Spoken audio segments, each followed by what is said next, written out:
உயர்தர பரீட்சையை பொறுத்தளவிலே இது ஒரு சான்றிதழ் பரீட்சை, தெரிவு பரீட்சை, போட்டி பரீட்சை என்றும் கூட கூறக்கூடியதான ஒரு பரீட்சை. இந்த பரீட்சைக்கு நாடளாவிய ரீதியிலிருந்து பாடசாலை பரீட்சார்த்திகளாக 2,81,445 மாணவர்கள் தோற்றுகிறார்கள். அதேபோன்று தனிப்பட்ட பரீட்சார்த்திகளாக 65,531 பரீட்சார்த்திகளும், மொத்தமாக இந்த பரீட்சைக்கு தோற்றுகிற பரீட்சார்த்திகளுடைய மொத்த எண்ணிக்கை 3,46,976 பரீட்சார்த்திகள் தோற்றுகிறார்கள். இந்த பரீட்சையை நீங்கள் குறிப்பிட்டதை மீளவும் வலியுறுத்த விரும்புகிறேன். ஜனவரி மாதம் 4ஆம் திகதி ஆரம்பித்து ஜனவரி 31ஆம் திகதி வரையிலே தொடர்ச்சியாக நடைபெற இருக்கிறது. வேலை நாட்களிலே ஒவ்வொரு நாளும் பாடசாலை இந்த பரீட்சார்த்திகளுக்குரிய பாடங்கள் காலை வேளையிலே 8:30 மணிக்கு ஆரம்பிக்கும். அதே போன்று மாலை வேளையிலே 1 மணிக்கு ஆரம்பிப்பதாக இருக்கும். வெள்ளிக்கிழமைகளில் மாத்திரம் மாலை வேளையிலே 2 மணிக்கு இந்த பரீட்சைகள் ஆரம்பிக்கக்கூடியதாக இருக்கும்.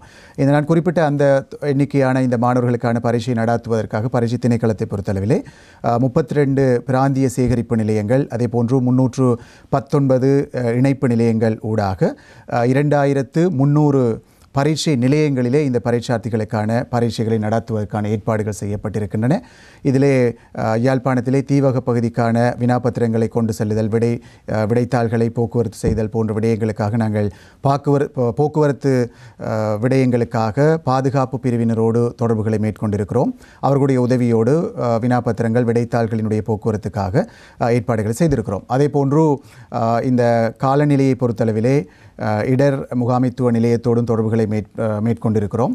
என்றால் இந்த காலம் பரீட்சை வழமையாக நடைபெறுகிற ஒரு காலமாக இல்லை. இருப்பினும் காலநிலை நாடளாவிய ரீதியிலே காலநிலையினுடைய பாதிப்பு எல்லா இடத்திலும் இடம்பெற்றிருக்கிறது. ஆக அவர்களோடும் தொடர்புகளை மேற்கொண்டிருக்கிறோம்.